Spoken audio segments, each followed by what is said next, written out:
नमस्कार। आप सबको फिर से स्वागत है। कक्षा 7वीं की तीसरी जो अध्याय है, राज्य शासन कैसे काम करता है, राज्य शासन कैसे काम करता है, आज उसको देखते हैं। कक्षा 7वीं की राजनीतिक विज्ञान, राज्य शासन कैसे करता है। पिछले वर्ष हमने यह चर्चा की थी कि शासन 3 स्तरों पर काम करता है, स्थानीय स्तर पर, राज्य स्तर पर और केंद्र स्तर पर।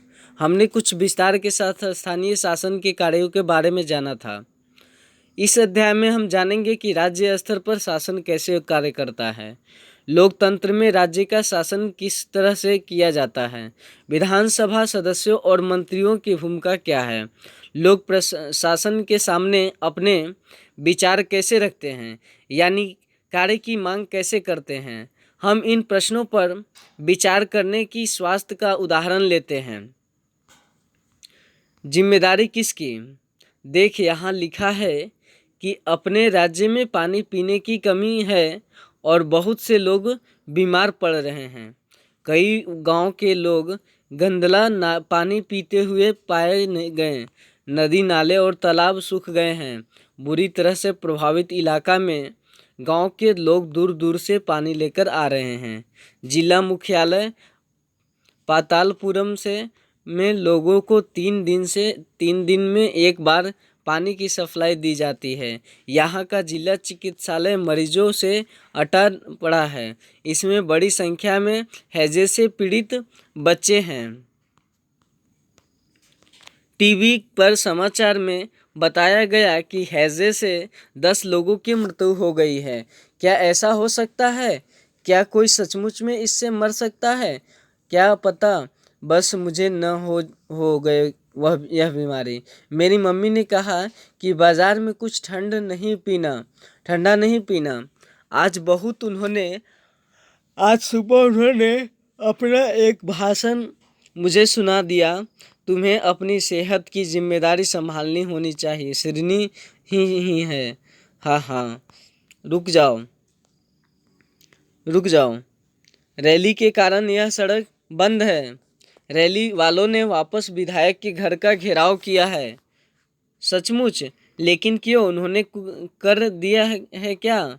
हाँ, ये लोग तो उस काम पर गुस्सा कर दिखा रहे हैं जो उन्होंने नहीं किया, और हम यह मांग करते हैं कि अधिकारी तुरंत स्वास्थ्य की स्थिति पर नियंत्रण पाने के लिए कदम उठाए। हमारे विधायक को इसकी जिम्मेदारी लेनी पड़ेगी। कैसी ऊंची आवाज़ उनकी! एक कोई नेता वेता होंगे। सर, मैंने इस टीवी पर भी देखा। ये विरोधी दल के हैं। विधायक कौन होता है? उपरोक्त भाग में आपके पातालपुरम की कुछ घटनाएं के बारे में पढ़ा। आप शायद जिलाधीश चिकित्सालय अधिकारी जैसे अधिकारियों के नाम से परिचित भी होंगे, परंतु क्या आपने विधायक या विधानसभा के बारे में सुना है क्या आप जानते हैं अपने क्षेत्र के विधायक यानी एमएलए से परिचित है? क्या आपको पता है कि वे किस पार्टी के हैं? विधानसभा के सदस्य को विधायक एमएलए कहा जाता है। विधानसभा के सदस्य को विधायक को एमएलए कहा जाता है। MLA member of legislative assembly का संक्षिप्त रूप है। एमएलए का चुनाव जनता द्वारा किया जाता है, फिर वे लेजिस्लेटिव असेंबली के मेंबर यानी विधानसभा के सदस्य बन जाते हैं और सरकार बनाते हैं। इस प्रकार से हम कह सकते हैं कि विधायक जनता का प्रतिनिधित्व करते हैं। नीचे दिए गए उदाहरण से यह बात और अधिक स्पष्ट हो जाएगी। भारत के हर राज्य में एक विधानसभा है। हर राज्य में निर्वाचन क्षेत्र में बटा हुआ है। उदाहरण के लिए यहाँ दिए गए मानचित्र को देखिए। इसमें दर्शाया गया है कि हिमाचल प्रदेश के 68 निर्वाचन क्षेत्र में 68 निर्वाचन क्षेत्र में बटा है। हर निर्वाचन क्षेत्र से जनता एक प्रतिनिधि चुनता है जो विधानसभा का सदस्य यानी विधायक बन जाता है। आपने ध्यान दिया होगा कि चुनाव में लोग अलग अलग पार्टियों के नाम से खड़े होते हैं, इसीलिए ये विधायक अलग अलग राजनीतिक दलों के होते हैं। जो लोग विधायक होते हैं वे मंत्री या मुख्यमंत्री कैसे बन जाते हैं? जिस राजनीतिक दल के विधायक आधे से अधिक निर्वाचन क्षेत्र में जीते जाते हैं, राज्य में उस दल को बहुमत में माना जाता है। बहुमत प्राप्त करने वाले राजनीतिक दल को सत्ता पक्ष और अन्य सबको विरोधी पक्ष वाला कहा जाता है। उदाहरण के लिए हिमाचल प्रदेश की विधानसभा क्षेत्र में 68 निर्वाचन क्षेत्र हैं, 68 निर्वाचन क्षेत्र हैं।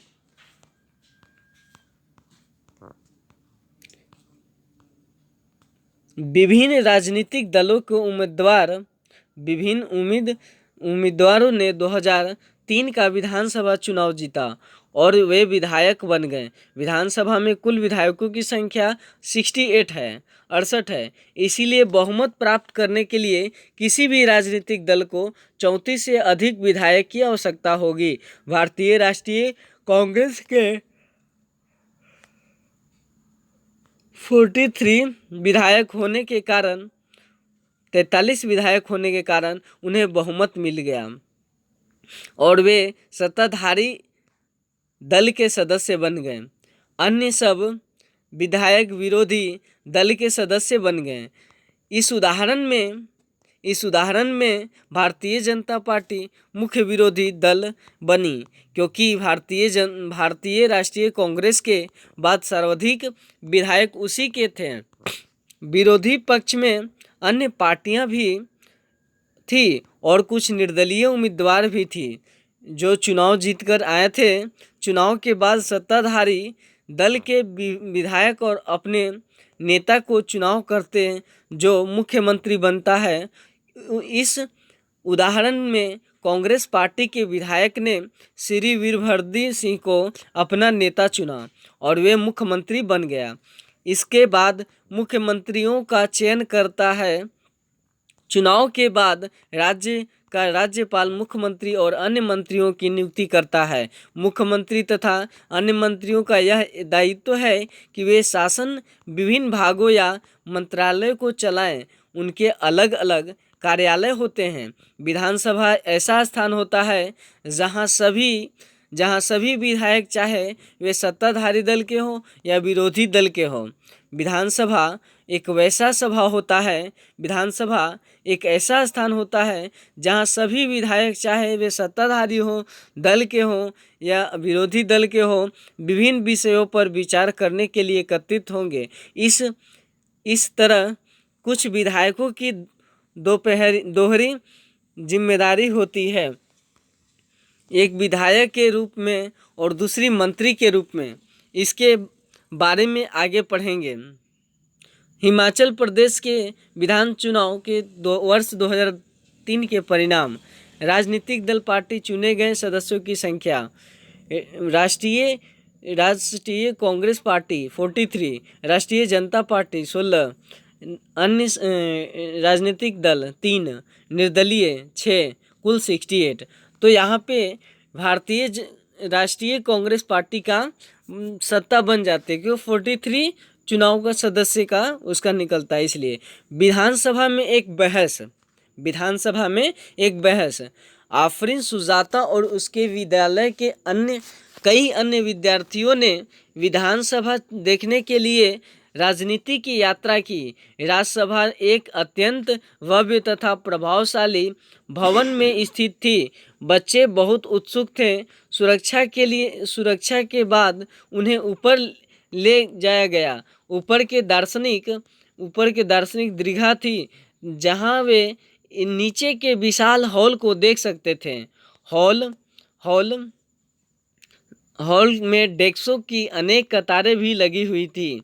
यहाँ विधानसभा उन दिनों की किसी तकनीक समस्या पर बहस करने वाली थी। विधानसभा की बहसों में विधायक अपनी राय व्यक्त कर रहे थे। संबंधी विषय पर प्रश्न पूछ सकते या सुझाव दे सकते हैं कि सरकार को इस संबंध में क्या करना चाहिए। सदस्य इस विषय पर जो प्रतिक्रिया व्यक्त करना चाहे कर सकते हैं। इसके बाद मंत्री प्रश्नों के उत्तर देते हैं और सदन को आश्वस्त करते हैं कि जरूरी कदम उठाए जा रहे हैं। मुख्यमंत्री तथा अन्य मंत्रियों का निर्णय लेने होते हैं और सरकार चलानी होती है।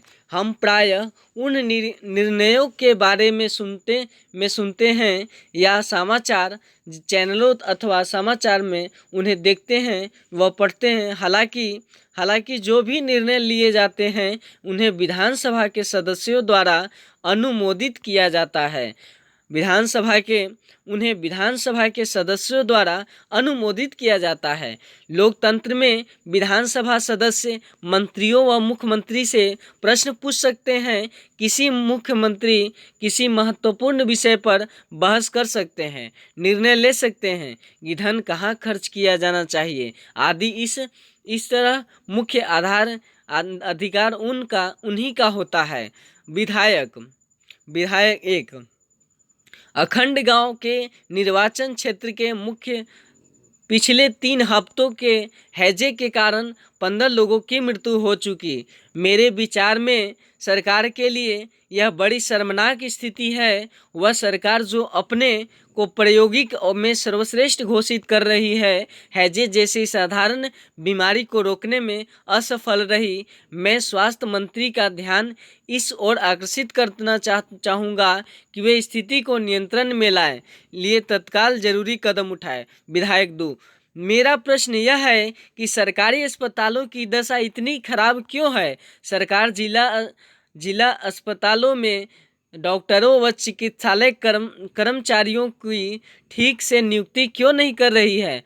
मैं यह जानना चाहता हूँ कि सरकार इस स्थिति का सामना किस प्रकार करने जा रही है, जिससे लोग बड़ी संख्या में प्रभावित हैं और वह संख्या बढ़ती जा रही है। अब यह महामारी का रूप ले चुका है। विधायक 3, मेरे निर्वाचन क्षेत्र तोलपट्टी में भी पानी की कमी की गंभीर समस्या है। औरतों को पानी लाने के लिए 3 से 4 किलोमीटर तक चलना पड़ता है। मैं जानना चाहता हूँ कि पानी पहुँचाने के लिए कितने टैंकरों को काम में लगाया गया है, कितने कुओं और तालाबों की सफाई करवाकर उन्हें संक्रमण मुक्त किया गया है। विधायक 4, मुझे लगता है कि मेरे साथी समस्या को बढ़ा चढ़ाकर बता रहे हैं। सरकार ने स्थिति को नियंत्रण में लाने के लिए कदम उठाए हैं। पानी के टैंकरों को काम में लाने दिया गया है के और आरएस के पैकेट बांटे जा रहे हैं। सरकार लोगों की मदद के लिए भरसक प्रयास कर रही है। विधायक 5, हमारे अस्पतालों में सुविधा की हालत बहुत खस्ता है। कई ऐसे अस्पताल हैं जिनमें कोई डॉक्टर नहीं है और चिकित्सालय कर्मचारियों पिछले कई सालों से नियुक्ति नहीं किए गए हैं। दूसरे अस्पताल में डॉक्टर लंबी छुट्टी पर चले गए हैं। यह शर्मनाक स्थिति है। मेरे ख्याल से हालात बाद से बदतर होते जा रहे हैं। हम यह कैसे सुनिश्चित करने वाले हैं कि प्रभावित क्षेत्र के सभी परिवारों तक ORS के पैकेट पहुंचा जाए। विधायक 6, विरोधी पक्ष के सदस्य बिना वजह के सरकार पर दोषारोपण कर रहे हैं। पिछली सरकार ने सफाई पर कोई ध्यान नहीं दिया था। अब हमने कई वर्षों के चारों तरफ फैले कूड़े को साफ करवाने का संविधान शुरू किया है। उस भाग में अपने विधानसभा में चल रही एक बहस के बारे में पढ़ा। सदस्य सरकार द्वारा की गई या नहीं की गई कार्रवाई पर बहस कर रहे थे। ऐसा इसलिए है क्योंकि विधायक सामूहिक रूप से सरकार के काम के लिए उत्तरदायी होते हैं। सामान्य भाषा में सरकार शब्द से तात्पर्य है शासन के विभिन्न भागों और मंत्रियों से होता है जो उनके प्रभारी और उनके उसका सामूहिक प्रमुख मुख्यमंत्री होता है। सही मायने में यही तो सरकार का कार्यकारी हिस्सा यानी कार्यपालिका कहलाता है। कार्यपालिका क्या कहलाता है?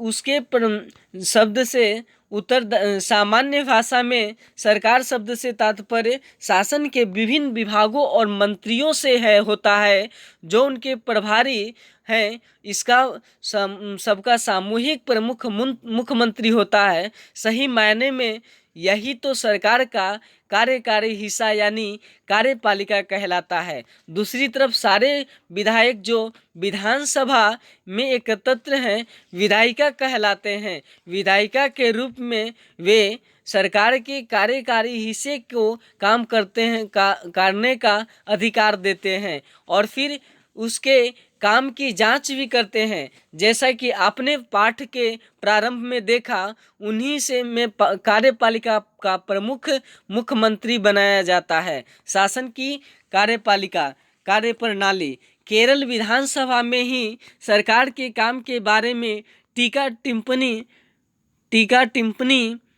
टिप्पणी और सरकार से कार्रवाई करने की मांग नहीं की जाती। आप नियमित रूप से अखबारों, टीवी चैनलों और अन्य संगठनों को सरकार के बारे में बातें करते देखते हैं। लोकतंत्र में अनेक माध्यमों द्वारा लोगों अपने विचार व्यक्त करते हैं और कार्रवाई करते हैं। इस तरह का एक तरीका यहाँ देखिए। विधानसभा में चर्चा होने के थोड़े ही समय बाद स्वास्थ्य मंत्री की प्रेस वार्ता की गई। इनमें विभिन्न समाचार पत्रों के प्रतिनिधित्व काफ़ी संख्या में आए। इसमें मंत्री और कुछ शासकीय अधिकारी भी उपस्थित थे। मंत्री ने सरकार द्वारा उठाए गए कदमों के बारे में बताया। इस प्रेस वार्ता में अखबारों और संवाददाता ने अनेक प्रश्न पूछे। इन चर्चाओं की रिपोर्ट विभिन्न समाचार पत्रों में प्रकाशित हुई। अगले पृष्ठ पर ऐसी ही एक रिपोर्ट दी गई। अगले सप्ताह मुख्यमंत्री और स्वास्थ्य मंत्री पातालपुरम जिले के दौर पर गए। उन्होंने उन परिवारों से भेंट किए जिनके रिश्तेदारों की मृत्यु हो गई थी। वे अस्वस्थ लोगों को देखने अस्पताल भी गए। सरकार ने इस परिवारों के लिए मुआवजा राशि भी घोषणा की। मुख्यमंत्री ने कहा कि इनके विचार से समस्या केवल सफाई की नहीं है। मुख्यमंत्री ने कहा उनके विचार को केवल समस्या सफाई को लेकर नहीं है, वरना पीने की स्वच्छ पानी की कमी भी नहीं है। पीने की पानी की कमी भी है। उन्होंने कहा कि एक उच्च स्तरीय जांच समिति गठित की जाएगी जो सफाई सुविधाओं के लिए जिले की ज़रूरतों के बारे में विचार करेगी और लोक निर्माण मंत्री दिशा निर्देश देगी ताकि वे क्षेत्र के पानी उचित व्यवस्था पर ध्यान दे सके। देखिएगा, सरकार ने कचरे की सुध ली। मुख्यमंत्री ने किया धनराशि का वादा। पिछले कुछ सप्ताह में राज्य के कुछ जिला के अनेक लोग मौत का शिकार हो चुके हैं। इस बात पर तीव्र प्रतिक्रिया हुई कि सरकार ने इस स्थिति का गंभीरतापूर्वक नहीं लिया। आज भी प्रेस वार्ता में स्वास्थ्य मंत्री ने बताया कि उनकी सरकार ने सभी जिलाधीशों तथा मुख्य चिकित्सा अधिकारियों को आवश्यक कदम उठाने के निर्देश दिए। सबसे महत्वपूर्ण पीने की पानी है। मंत्री महोदय ने कहा कि उनकी मंशा पानी की टैंकरों द्वारा हर गांव में पीने का पानी पहुंचाने की है। मुख्यमंत्री ने इस कार्य के लिए धन उपलब्ध कराने का वचन दिया है। इनका योजना एक जान अभियान चलाकर लोगों को जानकारी देने की भी है कि उपयोगों द्वारा हैजे से बचा जा सकता है। जब एक पत्रकार ने पूछा कि महीने से जमा कचरे को जल्दी हटाने के लिए क्या किया जा रहा है, तो उन्होंने कहा कि उन्होंने कहा कि वे इसके बारे में देखेंगे। उन्होंने कहा कि इसके बारे में देखेंगे। जैसा आपने ऊपर देखा एक उत्तरीय जांच उत्तरीय समिति गठित की जाएगी जो सफाई सुविधाओं के लिए जिले जरूरतों के बारे में विचार करेगी और लोक निर्माण मंत्री की दिशा निर्देश देगी ताकि वे क्षेत्र में पानी की उचित व्यवस्था का पर ध्यान दे सके। जैसा कि आपने ऊपर देखा कि वे लोग जो सत्ता में हैं, जैसे मुख्यमंत्री, स्वास्थ्य मंत्री, उन्हें समस्याओं पर कार्रवाई करनी होती है। वे यह कार्य विभिन्न विभागों द्वारा करवाते हैं, जैसे लोक निर्माण विभाग, कृषि विभाग, स्वास्थ्य विभाग, शिक्षा विभाग आदि। उन्होंने विधान सभा में उठाए गए प्रश्नों का भी उत्तर देना होता है और प्रश्न करने वाले लोगों को आश्वस्त करना होता है कि उचित समय कदम उठाए जा रहे हैं। इसके साथ साथ समाचार पत्रों व अन्य माध्यमों में भी विषयों पर चर्चा होती है जिसका उत्तर सरकार को भी देना होता है, जैसे प्रेस वार्ता आयोजित करना। सरकार सफाई और स्वास्थ्य सेवाओं के लिए नए कानून बनाने का निर्णय ले सकती है। उदाहरण के लिए वह कानून बनाकर हर नागरिक के लिए यह अनिवार्य कर सकती है कि शहरी क्षेत्र में पर्याप्त शौचालय की सुविधा हो। यह भी सुनिश्चित किया जा सकता है कि हर ग्राम में एक स्वास्थ्य कर्मी की नियुक्ति की विषय पर कानून बनाने यह कार्य प्रत्येक राज्य में विधानसभा द्वारा चलाया जाता है। इस पश्चात विभिन्न शासकीय विभाग इन कानूनों का क्रियान्वयन करते हैं। पूरे देश के लिए कानून संसद बनाए जाते हैं। संसद के बारे में आप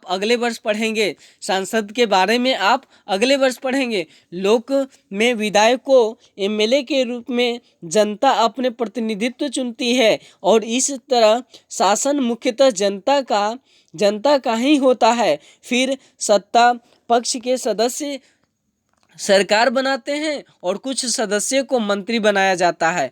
ये सरकारी मंत्री विभिन्न विभागों के प्रभारी होते हैं। जैसे ऊपर दिए गए उदाहरण के लिए स्वास्थ्य विभाग, इन विभागों द्वारा जो भी कार्य किया जाता है उसे विधायिका द्वारा अनुमोदित या स्वीकृत किया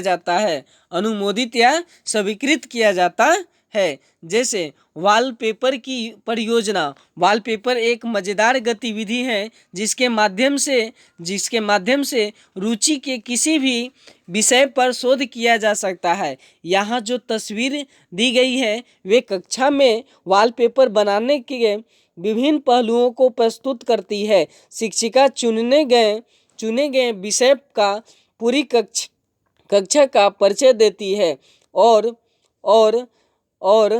संक्षिप्त चर्चा करके कक्षा को कुछ समूह में बांट देती है। समूह उस मुद्दे पर चर्चा करता है और तय करता है कि वॉलपेपर में क्या क्या रखना चाहेगा। इसके बाद बच्चे अपने आप 2 या 2 की जोड़ी में इकट्ठा की गई सामग्री को पढ़ते हैं और अपने अनुभवों को और विचारों को लिखते हैं। इसके लिए वे कविताएं,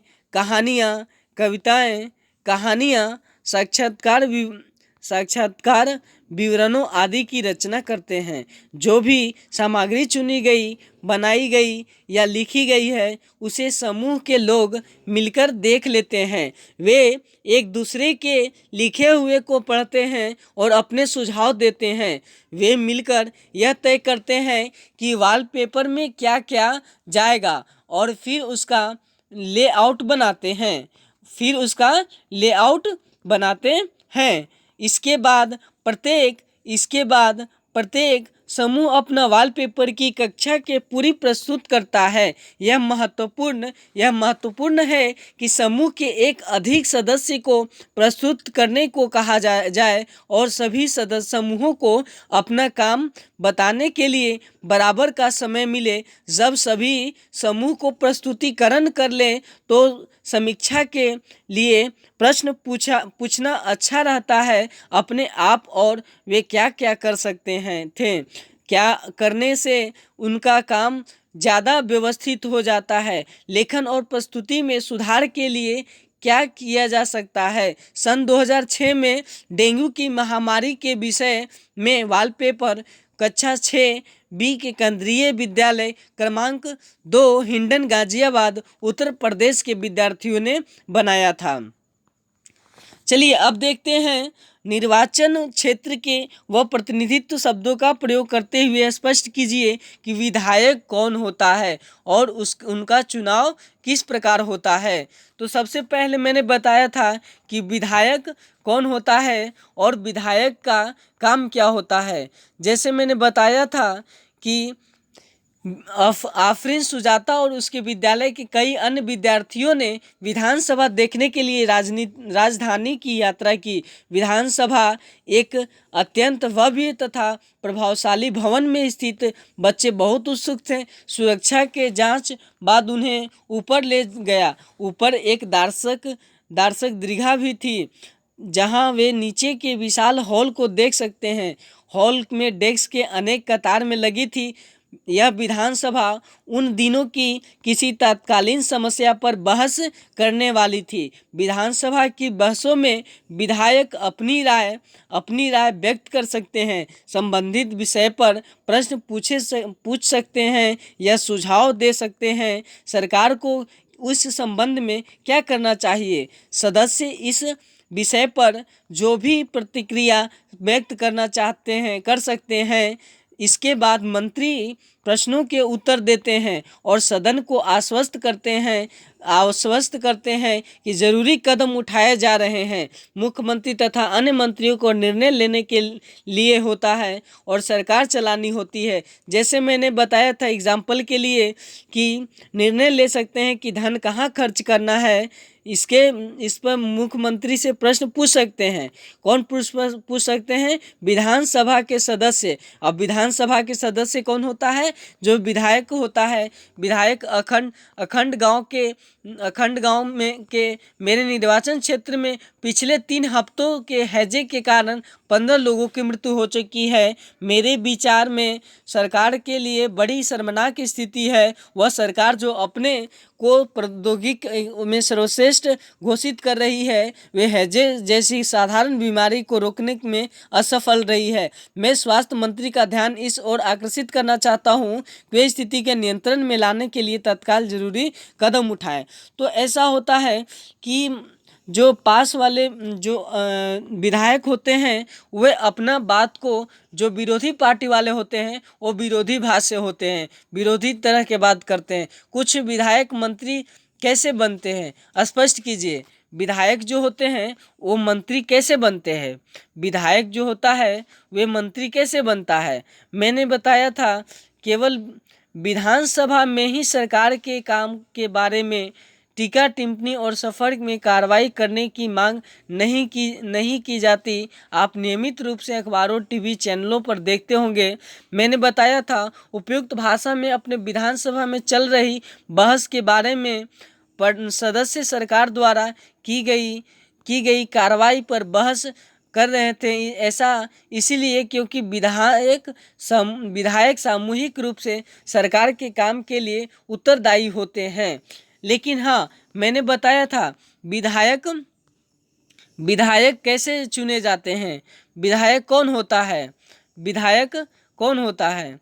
तो मैंने अभी कुछ पहले बताया था कि विधायक वो होता है, विधायक उसे कहा जाता है जो यह विधानसभा के उन दिनों की तत्कालीन समस्याओं पर बहस करने वाली थी। विधानसभा की बहस में विधायक अपनी राय व्यक्त कर सकते हैं, संबंधित विषयों पर प्रश्न पूछ सकते हैं, सुझाव दे सकते हैं, सुझाव दे सकते हैं, विधानसभा में सुझाव भी दे सकते हैं, विधानसभा में सुझाव भी दे सकते हैं।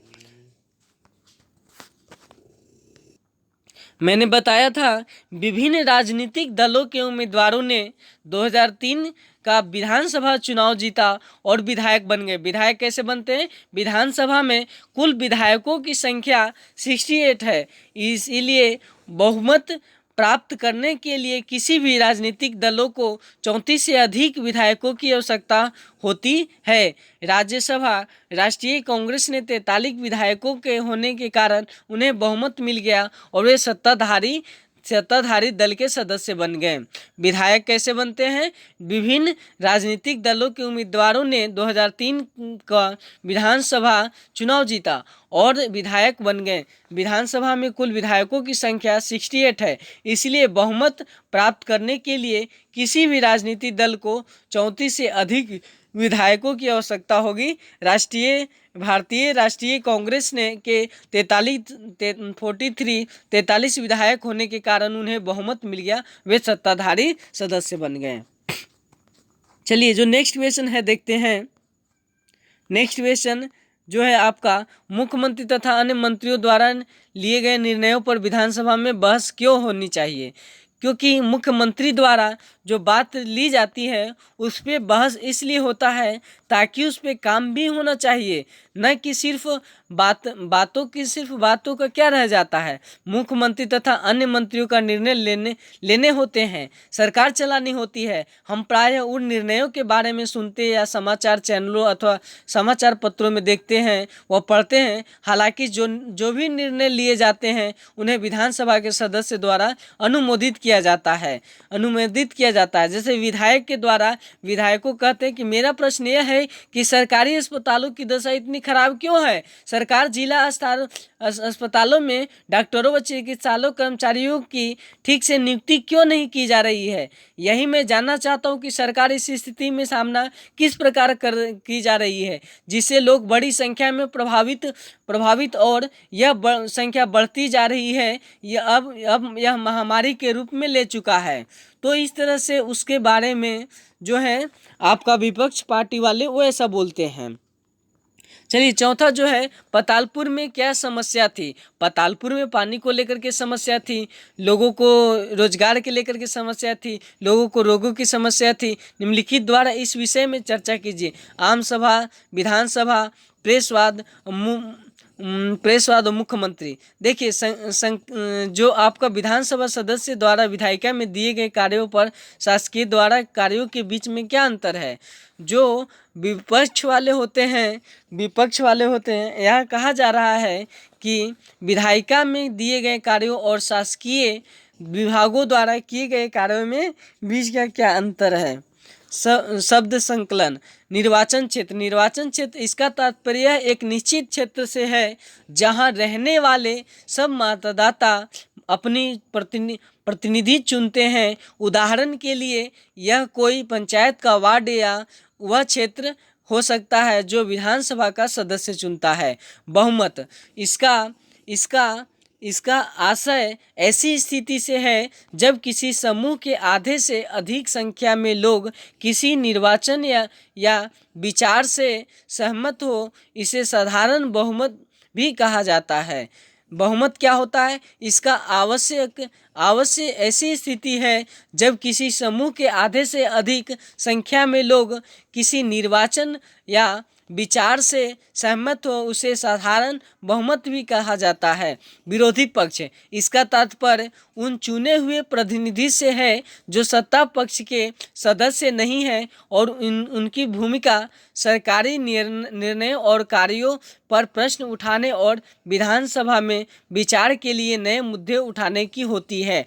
प्रेस वार्ता मीडिया से संबंधित पत्रकारों का ऐसा समूह जिसे किसी विषय पर अपना पक्ष बताते हैं और उस पर प्रश्न के लिए आमंत्रित किया गया हो, उसे उपेक्षा की जाती है कि वे मीडिया के माध्यम से इनके इलाके बड़े समूह जन समूह बताएंगे। प्रेस वार्ता मीडिया से संबंधित पत्रकारों का ऐसा समूह जिसे किसी विषय पर अपना पक्ष बताते हैं और उस प्रश्नों के लिए आमंत्रित किया गया हो, उनके अपेक्षाकृत की जाती है कि मीडिया वाले माध्यम के बारे में समूह जन बताएंगे। चलिए, ये आपका राज्य शासन काम कैसे करता है, राज्य शासन काम कैसे करता है। चलिए चौथा देखते हैं, लड़के और लड़कियां के रूप में। ठीक, लड़कियां और लड़के के रूप में बड़ा होना, लड़का या लड़की होना किसी भी एक महत्वपूर्ण पहचान है, उसकी असीमता है। जिस समाज के बीच में हम बड़े होते हैं वह हमें सिखाता है कि लड़के और लड़कियों को कैसा व्यवहार स्वीकार करने योग्य है, उन्हें क्या करना चाहिए और क्या नहीं। हम प्रायः यही सोचते हैं हुए बड़े होते हैं कि ये बातें सभी जगह बिल्कुल एक सही सी है, परंतु क्या सभी समाजों में लड़के और लड़कियों के प्रति एक जैसा ही नज़रिया है। इस पाठ में हम इस प्रश्न का उत्तर जानने की कोशिश करेंगे। हम यह भी देखेंगे कि लड़के और लड़कियां की दी जाने वाली अलग अलग भूमिका उन्हें भविष्य में स्त्री और पुरुष की भूमिका के लिए कैसे तैयार करती है। इस पाठ में हम देखेंगे कि अधिकांश समाज पुरुष व स्त्रियों को अलग अलग प्रकार से महत्व देते हैं। स्त्रियों जिस भूमिकाओं का निर्वाह करती है उन्हें पुरुषों द्वारा निर्वाह की जाने वाली भूमिका और कार्य से कम महत्व दिया जाता है। इस पाठ में हमें यह भी सीखने को मिलेगा, यह भी देखेंगे कि स्त्री और पुरुष के बीच काम के क्षेत्र में असमानताएं कैसे उभरती है, असमानताएं कैसे उभरती है। 1920 के दशक में सामोआ द्वीप में बच्चों का बड़ा होना, सामोआ द्वीप प्रशांत महासागर के, देखिएगा ध्यान दीजिएगा, 1920 के दशक में सामोआ द्वीप के बच्चों का बड़ा होना। सामोआ द्वीप प्रशांत महासागर के दक्षिणी में स्थित छोटे छोटे द्वीपों के समूह का एक भाग है। सामोआन समाज पर किए गए अनुशासन की रिपोर्ट के अनुसार 1920 के दशक में स्कूल नहीं जाते थे। वे बड़े बच्चों और वयस्कों से बहुत सी बातें सीखते थे, जैसे छोटे बच्चों को देखभाल करना या घर का काम कैसे करना आदि। द्वीपों पर मछली पकड़ना बड़ा महत्वपूर्ण कार्य था, इसीलिए किशोर बच्चे मछली पकड़ने के लिए समुद्र यात्राओं पर जाना सीखते थे। लेकिन ये बातें मेरे अपने बचपन के अलग समय पर सीखते हैं। छोटे बच्चे जैसे ही चलना शुरू कर देते हैं उनकी माताएं या बड़े लोग उनकी देखभाल करना बंद कर देते हैं। यह जिम्मेदारी बड़े बच्चों पर आ जाती है, जो प्रायः स्वयं भी 5 वर्ष के आसपास की उम्र के होते हैं। लड़के और लड़कियां दोनों अपने छोटे भाई बहनों को देखभाल करते हैं, लेकिन जब कोई लड़का लगभग 9 साल का हो जाता है वह बड़े लड़कों के समूह में सम्मिलित हो जाता था और बाहर के काम सीखता था, जैसे मछली पकड़ना और नारियल के पेड़ लगाना। लड़कियों जब तक 13-14 साल की नहीं हो जाती थी छोटे बच्चों की देखभाल और बड़े लोगों को छोटे मोटे कार्यों करती रहती थी, लेकिन एक बार जब वे 13-14 साल के हो जाते थे वे अधिक स्वतंत्रता मिल जाती थी, वे अधिक स्वतंत्र हो जाते थे। लगभग 14 वर्ष की उम्र के बाद भी मछली पकड़ने जाती थी, बागानों में काम करती थी और डालियां बुनना सीखती थी। खाना पकाने का काम अलग बनाए गए रसोई घरों में भी होता है, जहां लड़कों की अधिकांश काम करना होता है और लड़कियों की मदद करती है। आपके बड़े होने के अनुभव सामेवा के बच्चों के किशोर के अनुभव से किस प्रकार भिन्न है? इन अनुभवों में वर्णन कीजिए या वर्णित कोई ऐसी बात कहिए जिसे आप बड़े होने का अनुभव शामिल करना चाहते हैं। जैसे छोटे बच्चे जैसा ही चलना शुरू कर देते हैं, उनकी माताएं लोग उनकी देखभाल करना बंद कर देते हैं। जैसा जिम्मेदारी बड़े बच्चों पर आ जाती है, जो प्रायः स्वयं भी 5 साल के आसपास की उम्र के होते हैं। लड़के और लड़कियां दोनों अपने छोटे भाई बहनों की देखभाल करते हैं, लेकिन जब कोई लड़का लगभग 9 वर्ष का हो जाता है, वह बड़े लड़कों के समूह में सम्मिलित हो जाता है और बाहर के काम सीखता है, जैसे मछली पकड़ना, नारियल पेड़ लगाना। लड़कियों जब 13-14 साल की हो जाती है तो छोटे बच्चों की देखभाल और बड़े लोगों के छोटे मोटे कार्य करती रहती है थी। देखिए, एक्चुअली सभी का बचपन का बात जो है वो मिलता जुलता रहता है। जैसे 1960 के दशक के मध्य प्रदेश के में पुरुष के रूप में बड़ा होना। निम्नलिखित आलेख 1960 में मध्य प्रदेश के एक छोटे शहर में रहने वाले और स्कूल जाने की वर्णन से लिया गया है। जैसे कक्षा 6 में आने के बाद लड़के और लड़कियां अलग अलग स्कूल में जाते थे। लड़कियों का स्कूल लड़कों का स्कूल से बिल्कुल अलग ढंग से बनाए जाते थे। उनके स्कूल के बीच में एक आंगन होता था, जहां वे बाहरी दुनिया से बिल्कुल अलग कर स्कूल की सुरक्षा में खेलती थी। लड़कों के स्कूल में ऐसी कोई आंगन नहीं होता था, बल्कि उनका खेल मैदान बस एक बड़ा सा खुला स्थान था जो स्कूल में लगा हुआ था। हर शाम स्कूल के बाद सैकड़ों लड़कियों की भीड़ में संकरी गलियों से जाते थे। देखते देखते सड़कों पर जाती हुई लड़कियों बड़ा गंभीर दिखाई देती थी। यह बात लड़कों से अलग थी, जो लड़कियों के अनेक कामों के लिए उपयोग करते हैं। यूं ही खड़े खड़े खाली समय बिताने के लिए, दौड़ने और खेलने के लिए और साइकिल चलाने के लिए, करतबों और आजमाने के लिए लड़कियों के लिए गली सीधे पर पहुंचने का एक माध्यम थी। लड़कियां हमेशा समूह में जाती थी। शायद उनके मन में यह डर रहता था कि कोई उन्हें छेड़ न दे या उन पर हमला न कर दे। ऊपर के 2 उदाहरण के पढ़ने के बाद हमें लगता है कि बड़े होने भी कई तरीके से हमें प्रायः सोचने के लिए बच्चों के एक ही तरीके से बड़े होते हैं। ऐसा इसलिए क्योंकि हम अपने अनुभवों से ही सबसे ज़्यादा परिचित होते हैं। यदि हम अपने परिवार के बुजुर्गों से बात करें तो पाएंगे कि अब उनका बचपन शायद हमारे बचपन से भिन्न था।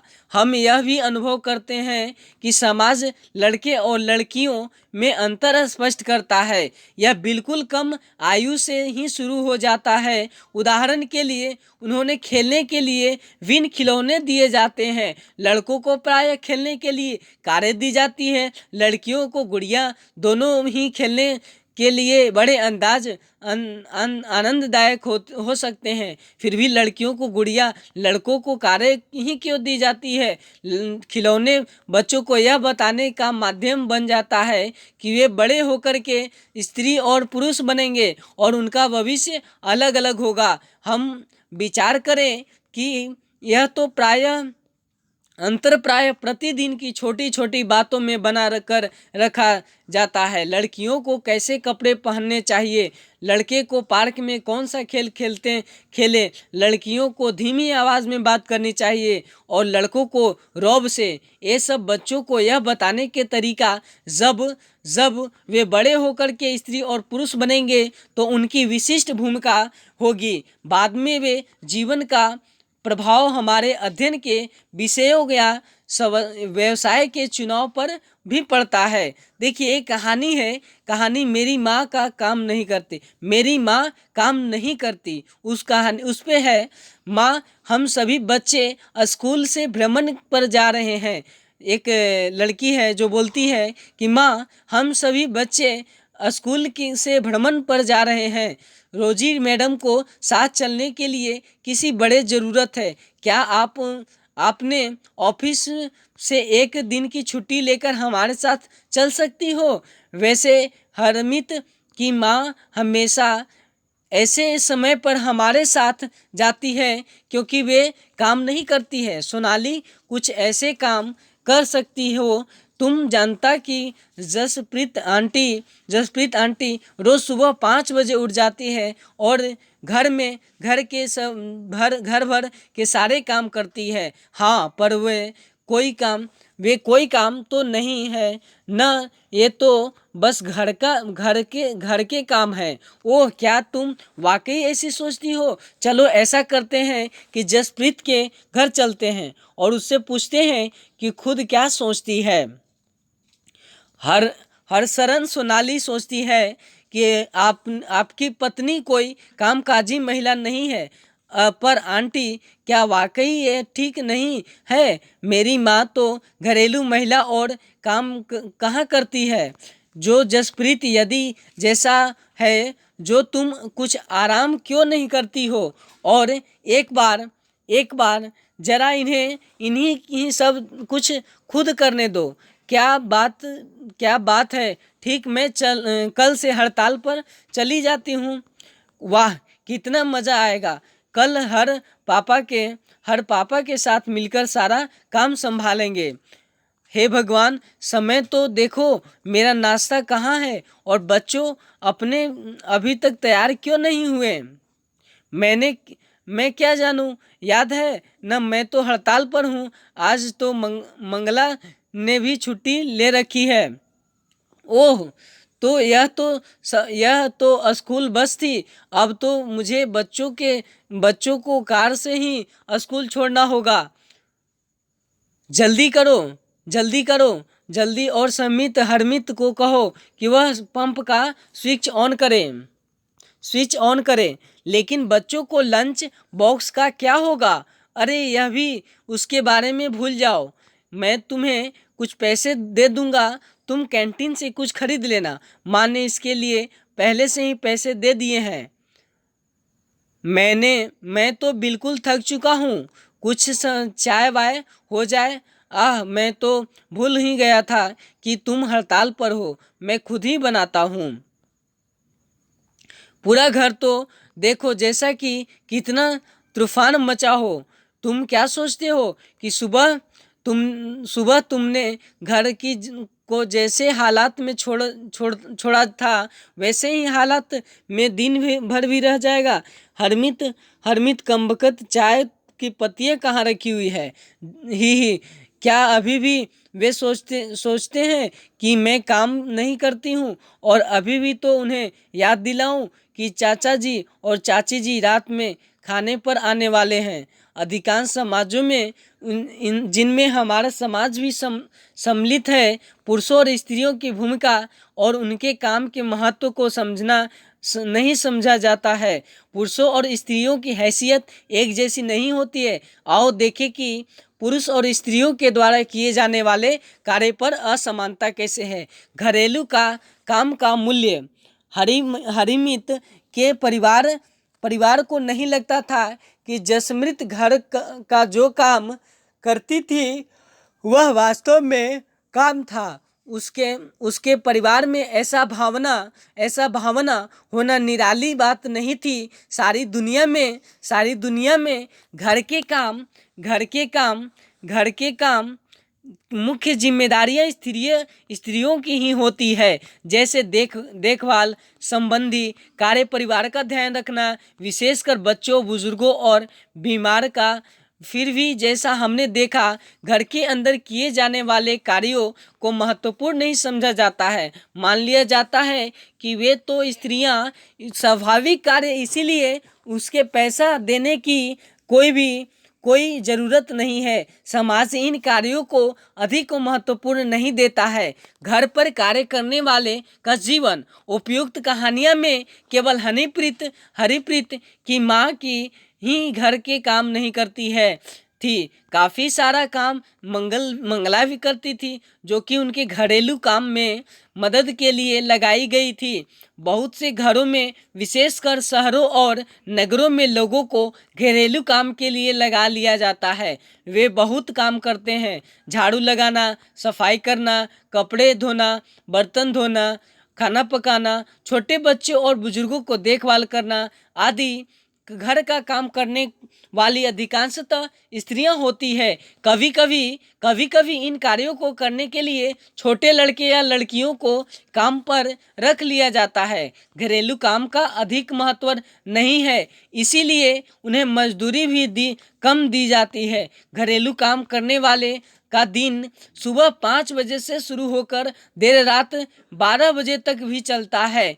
जिस तोड़ मेहनत करने के बावजूद प्रायः उन्हें नौकरी पर रखने वाले उनसे सम्मानजनक व्यवहार नहीं करते हैं। दिल्ली में घरेलू काम करने वाले एक स्त्री मौलवी ने अपने अनुभव के बारे में इस तरह बताया, मेरी पहली नौकरी एक अमीर परिवार में लगी थी जो 3 मंजिले भवन में रहता था। मेम साहब अजीब महिला थी जो हर काम करवाने के लिए चिल्लाती रहती थी। मेरा काम रसोई का था, दूसरी 2 लड़कियां सफाई का काम करती थी। हमारा दिन सुबह 5 बजे शुरू होता था। नाश्ते में हमें एक प्याला चाय और 2 रूखी रोटियां मिलती थी।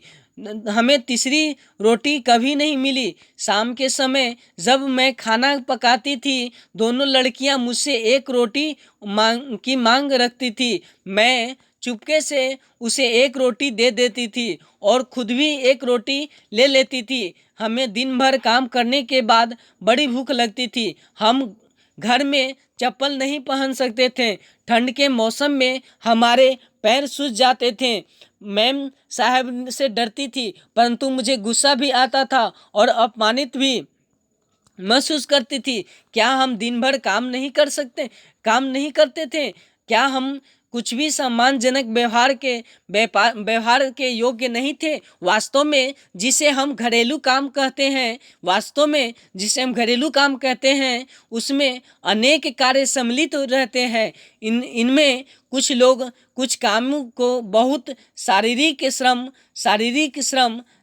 श्रम लगता है। ग्रामीण और शहरी क्षेत्रों में औरतों और लड़कियों को दूर दूर से पानी लाना पड़ता है। ग्रामीण क्षेत्र में स्त्रियों और लड़कियों को जलाऊ लकड़ी के भारी गट्ठर सिर पर ढोने पड़ते हैं। कपड़े धोने, सफाई करने, झाड़ू लगाने और वजन उठाने के काम जैसे खाना बनाने आदि में लंबे समय तक गर्म चूल्हे के सामने खड़ा रहना पड़ता है। स्त्रियों को जो काम करती है वह भारी और थकाने वाली शारीरिक काम होता है, जबकि आमतौर पर सोचते हैं कि पुरुष ही ऐसा काम कर सकते हैं। घरेलू और देखभाल के कामों का एक अन्य पहलू जिसे हम महत्व नहीं देते हैं वह इन कामों में लगने वाले लंबा समय। वास्तव में यदि हम स्त्रियों द्वारा किए जाने वाले घर के और बाहर में कार्यों को जोड़ देते हैं तो हमें पता चलेगा कि कुल मिलाकर स्त्रियों से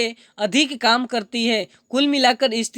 पुरुषों से अधिक काम करती है। निम्न तालिका में भारत के केंद्रीय सांख्यिकीय संगठन द्वारा किए गए विशेष अध्ययन द्वारा आंकड़े 1998 से 1999 देखिए। आप अतिरिक्त स्थानों भर सकते हैं, जैसे स्त्रियों के वेतन सहित कार्य घंटे, स्त्रियों के अवैतनिक घरेलू काम के घंटे, स्त्रियों के कुल काम के घंटे, स्त्रियों के वेतन सहित कार्य घंटे, पुरुषों और अवैतनिक घरेलू काम के घंटे, पुरुषों के कुल काम के घंटे। हरियाणा 23 घंटा, तमिलनाडु 19 घंटा, 30 घंटा, 35 घंटा, 38 घंटा, 40 घंटे, 2, 3, 4।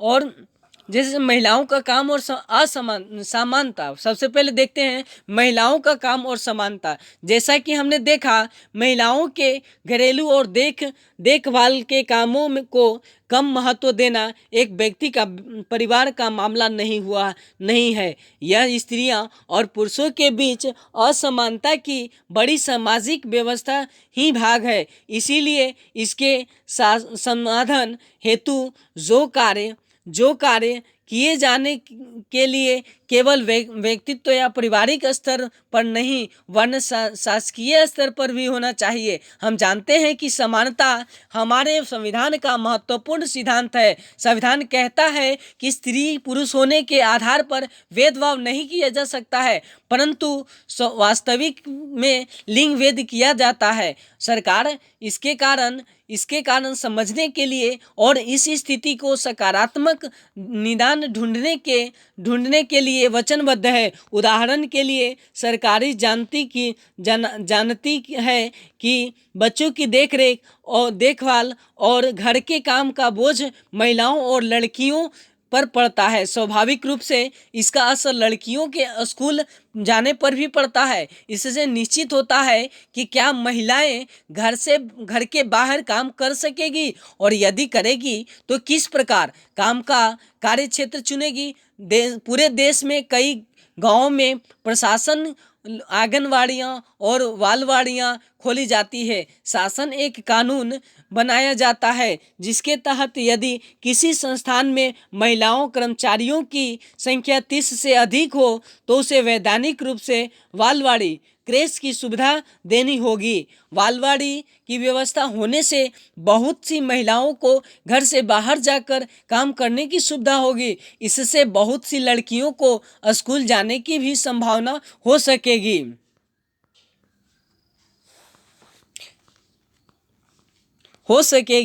साथ में दिए गए कथनों पर विचार कीजिए, बताइए कि वे सत्य या असत्य। अपने उत्तर में समर्थन एक उदाहरण भी दीजिए।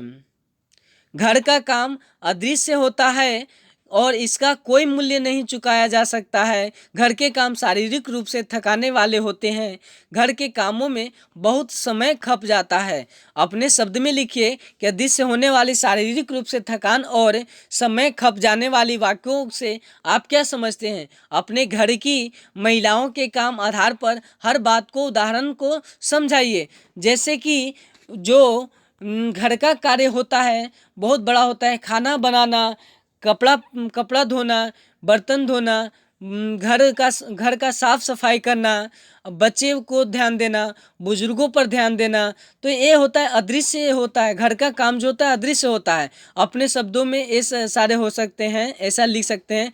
ऐसे विशेष खिलौने की सूची बनाइए जिनमें लड़के खेलते हैं, और ऐसे खिलौने जो लड़की की सूची में बनाइए जो केवल लड़कियां खेलती है। यदि दोनों सूचियों में कुछ अंतर है तो सोचिए और बताइए कि ऐसा क्यों।